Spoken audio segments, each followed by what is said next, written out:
Technology has changed a bunch in the last couple of decades. And what listing agents may have done, 20 and 30 years ago, even 10 years ago, is very, very different now, especially with all the tools that we have, that we can access. And so I was starting to think about it on my way home, and I'm like, wow, there's really six main things that I feel like a listing agent should be doing no matter what.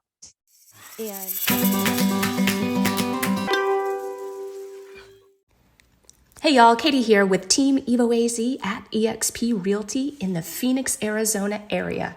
Welcome to our show, Real Estate Fitness, where we keep your real estate muscle strong by sharing tips and tricks to help you navigate the real estate world. Enjoy the show.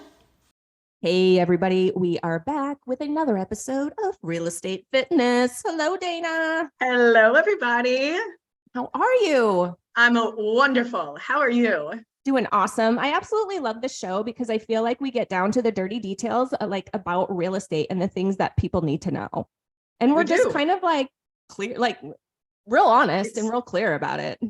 We're real. We're real. It's called Real Estate Fitness. Play on words. Exactly.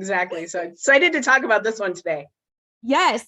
So today, this episode, the content for this episode was born out of a recent appointment that I had. So I went to go see a lady, very, very nice lady, who unfortunately had to fire her previous listing agent because house wasn't selling. She wasn't getting communicated with. She had no idea what was going on. All the agent was doing was asking her for price reduction after price reduction. And she reduced her price like $75,000. Yeah. And she was becoming very frustrated because she felt like all of her neighbors had sold for more. All of her neighbors were telling her, oh my gosh, I don't know why you're not getting showings. What's going on? And so I took a look at the old listing and went to see her property to see kind of how they compare and to talk with her and share with her about, the different things that we do. And I noticed some bad things that were not correct at all, which would absolutely hinder her traffic. For instance, this property has a 4-car garage and it was listed as a 2-car garage. Ooh, that's a big deal. It's a huge, big deal. I mean, we've got to be accurate with these things because when people are looking online and they're sorting through, they're searching by certain criteria typically. And, for this caliber home, most buyers are going to search 3-car garage and up. They're not going to look at anything with a 2-car garage typically. I mean, some may be using other factors to search, but for the most part, in this particular product, people want a larger garage. So I was like, ooh, that's really bad. So I was talking with her and she was telling me about her experience, and she was telling me, I've been talking with friends and neighbors and family, and everybody keeps asking me, well, what is your listing agent doing as far as marketing? And, what's been the feedback on open houses and things like that? And she said, I had no idea listing agents do that. I thought they just put it on the MLS and take pictures and then, facilitate showings and offers and stuff. And I had no idea there was more than that. And I feel like that's average. I feel like most people out there, if you're not in the industry, or if you haven't done it a bunch, if you haven't, you're not really kind of immersed in that, then you may not know these things. It's true. It's really true. Yeah. And that's the general kind of consensus that that's what listing agents do. And, they just don't know until they have someone like us who does so much more, which we're going to go through. And they're like, wow, thank you. And we are able to sell their home in a much shorter amount of time. Absolutely. For much more money usually too, you get them a better price. Right. Because our rule of thumb is, well, the more eyes that see it, the more opportunity you have to extract the most equity out of your property, right? Because if 20 people see it, obviously that's a very low number, but if 20 people see it versus 5 people see it, which situation do you think you're going to do better in as a seller? Right. Right. And technology has changed a bunch in the last couple of decades. And what listing agents may have done, 20 and 30 years ago, even 10 years ago, is very, very different now, especially with all the tools that we have, that we can access. And so I was starting to think about it on my way home, and I'm like, wow, there's really 6 main things that I feel like a listing agent should be doing no matter what. And that's why we're here today talking about. We're going to tell you those 6 things. So the 6 things that your listing agent should be doing, guys. First and foremost, communication is so huge. They should be communicating with you, delivering showing feedback. So if you've got somebody that comes and sees the house, your listing agent should be contacting that agent to say, hey, what did your buyers think of the house? What did they think of the price? What would they change if they could? All of these questions really help a seller understand how they compare to other properties out there that these buyers are looking at. And it's super important when you are considering possibly a price reduction, or you're considering holding your ground on your price, or, whatever it is, if you're considering making a change, data is so important. And it blows my mind that there are sellers out there that do not get feedback from showings from their agent.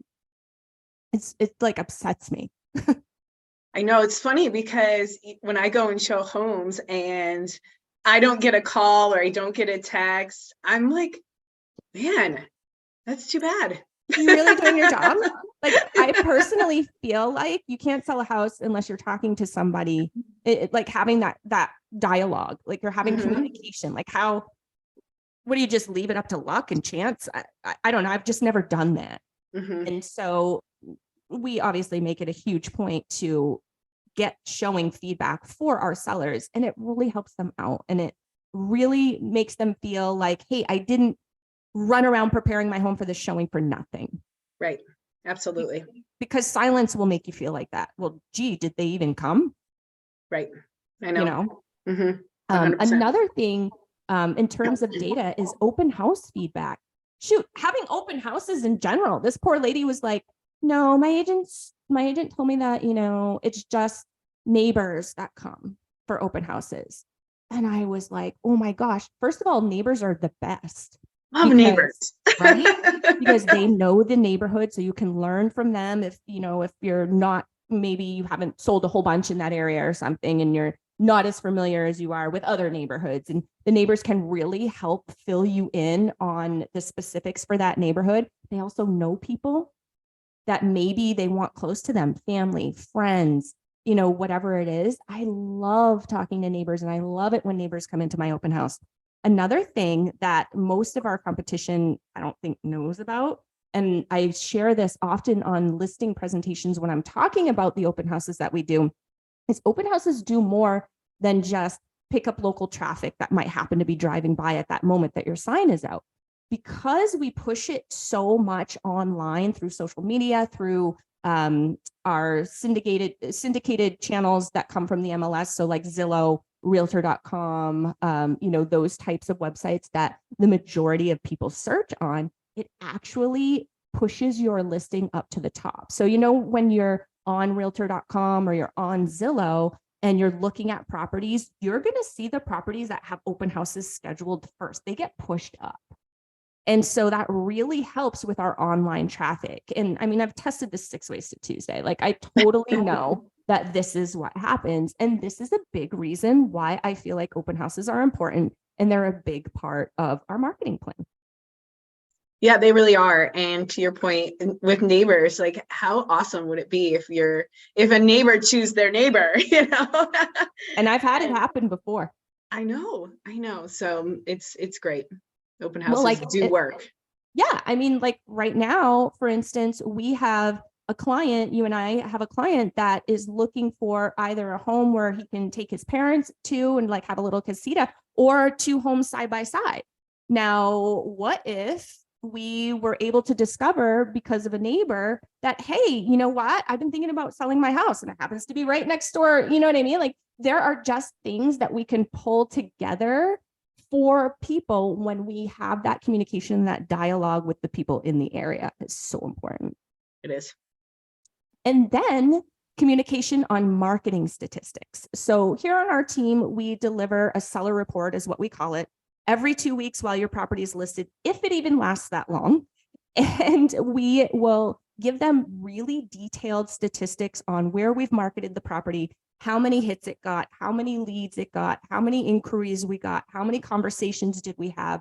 And that really helps put things into perspective too. And the sellers just really understand, hey, my property is being marketed. These people are working for me. I mean, you've seen our seller reports before. What are your thoughts on that? They're extremely detailed, very detailed. And I know our clients really appreciate them because then they have all, like you said, the data is in front of them, and people like numbers. They like to see it in real time, what's going on. And they want to know that we're working for them and we're not just sitting back, and we are following up and we are doing our due diligence with, these buyers agents, and learning about what eyes are being put on the property, and is the marketing that we're putting out there working? And if it's not, then what do we need to change, and what conversations do we need to have to get that to change? Exactly. Data is so important. I cannot stress this more. Data, data, data. Sounds like Dana. Dana. The second thing, and this blew my mind, you guys. So I pulled up to the house. Obviously, there wasn't a sign on it then, but there was this particular listing agent never put a sign on this poor lady's house. So there was no for sale sign out in front. And you might think, so, but not so, because when people are coming to visit the neighbors, maybe friends, family, people from out of town, a lot of times people from out of town, if they're not familiar with a certain area, or if they're from the opposite side of town and they're not familiar with a certain area, but they want to scope it out, they'll drive around before they even call a real estate agent, before they even go on Zillow, and they will see, oh, this house is for sale. I want to check it out. And so what we have is we have a for sale sign with our office numbers. So they can call us and talk to us if they want, but we have a sign writer that hangs underneath that, and it's a certain code. And if they text that code to a certain number, then they will get all of the information on that property. So they're going to get our photos, our video, our description, our neighborhood news, like all of that stuff they're going to get, so that they have a full idea of what's going on with this property. They know the price, they know everything. And I just think that that's so important, especially it needs to be a 24-hour response system, first of all. And it's so important for them to get that immediate information. And then for us, when they text into that code, we get their contact info, because it's important to talk to some. If you want to sell a house, it's important to get on the phone and open up that dialogue. I've always thought that if you want to sell something, you need to connect with people. And that really helps us connect with people who are interested in the area, because they're physically out there driving around. Yeah. What was the reason for no sign? I don't think she gave one. I have no idea. But another thing that was really disappointing, and I just feel so bad for this poor lady because of all that she went through in this particular situation. But she had photos, which was great, but the photos didn't show. It was a super big lot, like over an acre, and so there was no drone. The photos didn't really showcase, obviously, the 4-car garage, didn't showcase the office with separate entrance, didn't showcase the beautiful pool, didn't showcase the size of the lot, didn't show the floor plans. So the way the photos were presented, you couldn't really tell what the floor plan was like, and it looked a bit choppy. So there was no floor plan map to kind of help put that all together for the buyer or for the interested party that might be looking at the property. There was no video. There is no video walkthrough, like just so much stuff. And I felt, again, so bad for this lady, because now in this day and age, how important is the video, Dana? Listen, it gives you a perspective. I get really passionate about our videos. So important. What we do is, I think, really special, because our video, we call it a lifestyle video. So you really have a better feel for what it's like to actually live there. Right. So not only does the video, really give you that warm feeling. We also do the floor plan, because we have so many folks that are moving here, you guys, from everywhere. And our style of homes are very different from other parts of the country. So Exactly. it's great to have that lifestyle video go along with a floor plan, so you can marry the two and really get a sense for what it would feel to have you and your family live there. Totally agree. Our approach is somewhat of an artistic approach. So it really showcases like the hot buttons of the home. Oftentimes we'll also showcase the community. Is there a park? Is there, a pool? That kind of thing. And that just really helps paint the picture, like you said, for the buyer. And you stumbled on a really important point. People from out of state, they don't understand our floor plans. Oftentimes, like I come from back east, and when I got here, I was like, whoa, this is interestingly different. Of course, Like, I'm where's really the used to basement? it. Yeah, right. Of course, I'm really used to it now. This particular home had a basement, and that wasn't even really featured, which was a super bummer because that's such a cool thing in Arizona. But this particular home is also a custom. And so nobody knows the floor plan in a custom, right? And so, I really, again, I felt sorry for this lady because that really would have helped her out a bunch. And I think she would have got a lot more showings with a lifestyle type video. And then I love the guided walkthroughs that we do too. Like with you on there, with me or with Alex or whomever. Yeah, exactly. And kind of showing just a quick walkthrough through the home. It's not a super long video. It's not as long as our lifestyle, but it does show the livability, I guess. Is that a word? Did I just make that up? I think you made it up, but I like it. So video, super, super important. Floor plans, drone, all of that jazz, especially when you have a property that has a lot to feature. Right. I just can't stress that enough. Social media marketing. This poor gal had none. I looked it up, didn't see any. And I'm thinking to myself, whoa, bro, like social media is the internet these days. How many times do you go, like once in a while, I'll bug Google for something, but most of the time I am doing a search on social for whatever it is that I need. Do you do the same, or what's your All the typical time. process? All the time. And the other big bonus that we also do, and what you and I host on a weekly basis, is called the neighborhood news. Yes. And we will always feature our listings in the neighborhood around and what's going on in that neighborhood, schools, amenities, HOA. So they get a lot more when you're looking for a property, in that area. You get all of the information, like I said, about the home and then about the surrounding neighborhood and things that are going on. Yeah, I think that is such gold. And I love it. And I love that we have like 80 neighborhoods that we've done. And growing and counting. But yeah, social media is super important. We love what I consider the 4 major platforms: TikTok, YouTube, Facebook, and Instagram. We love to boost posts on Facebook. They do so well. We get so much activity on that, on our listings. We get a lot of showings from that. So just super important stuff. And it's really easy to do. It's not hard to boost a post on Facebook, like put a couple pictures on there, get a really good description. Also descriptions. Like, what is with some of these descriptions out there, man? They're like 4 lines for a home that really has a lot of things to feature.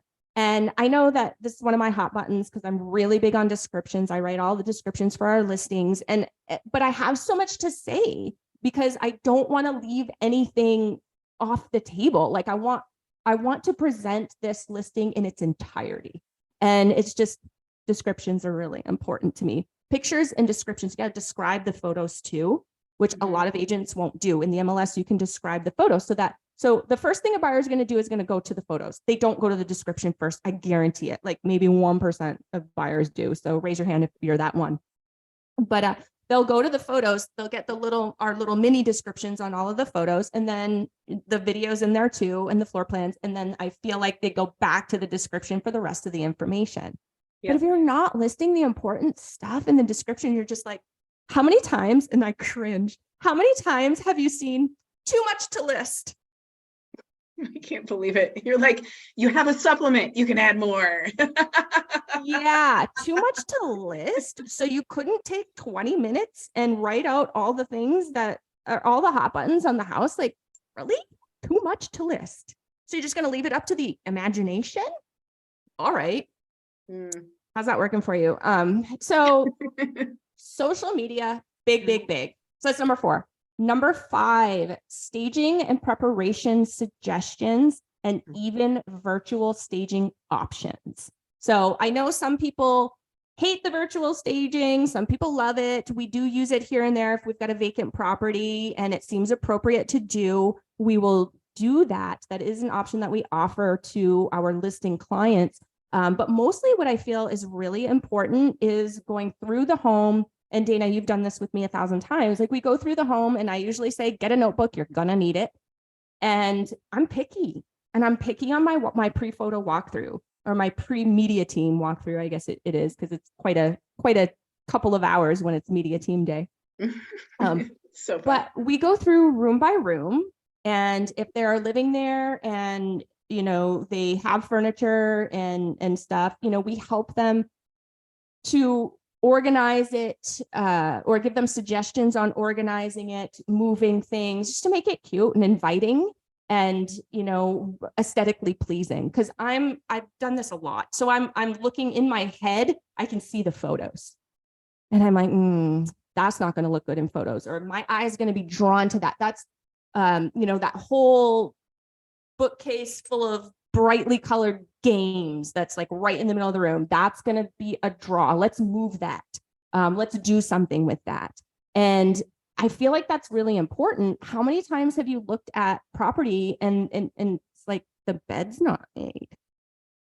It's funny because right? on our most recent listing, our seller, he does a little bit of real estate photography. He's kind of dabbled in that a little bit. And he was like, he was so concerned because of some of the things he's even seen at looking at other listings. And he's like, toilets up.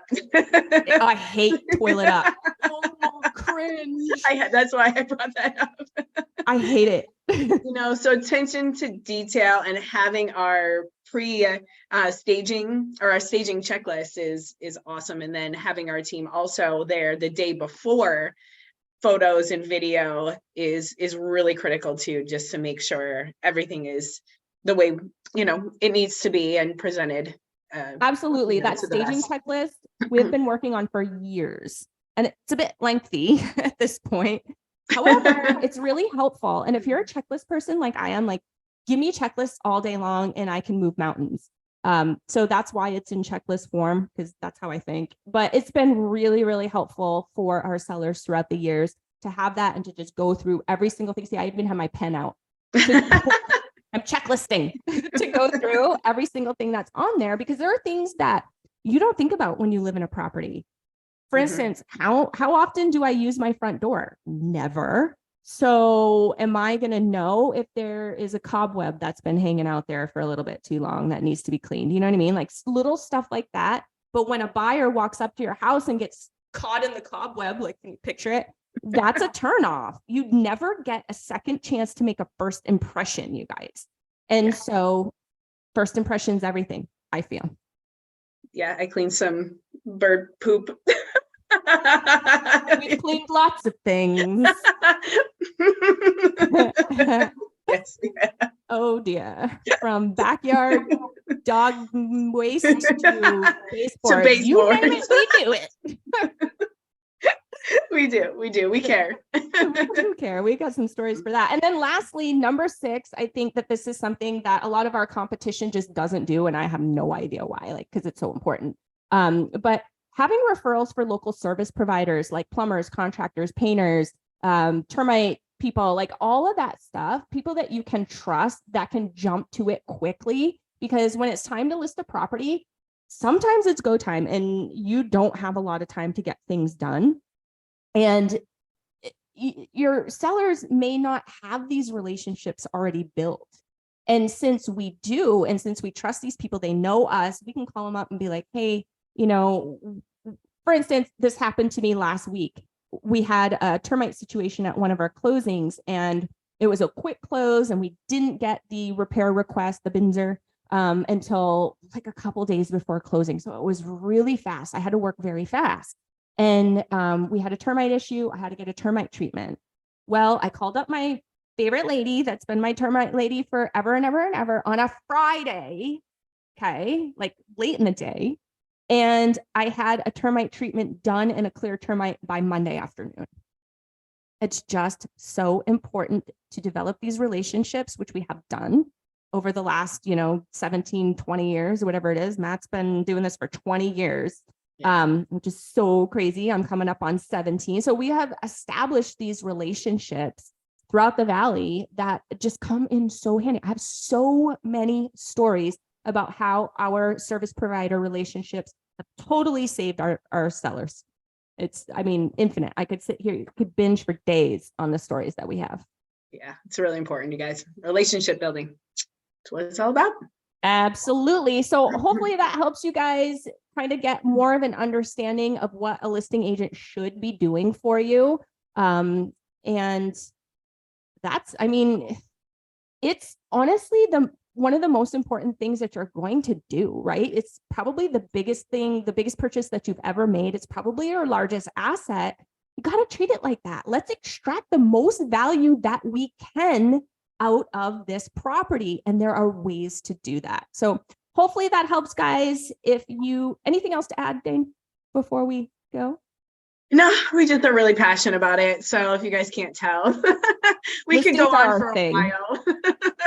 Yeah. So yeah, it's important to understand that what's going on and, what you're paying these people for, it's important. So we're here to help. Absolutely. Make them earn it. Yep.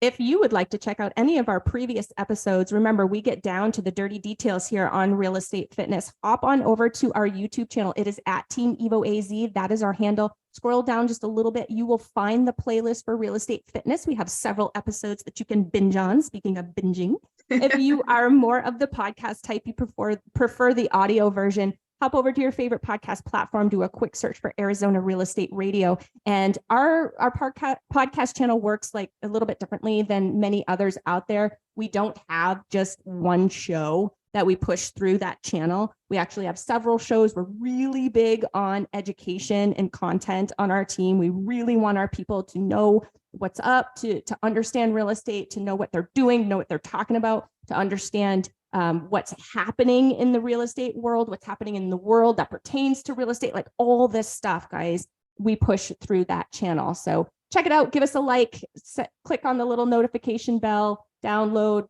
review, all of those kinds of things so that we can continue to get this content and this education out to the people that want to hear it. Thank you so much, Dana. Thank you. Thanks, guys. See you next time. Bye.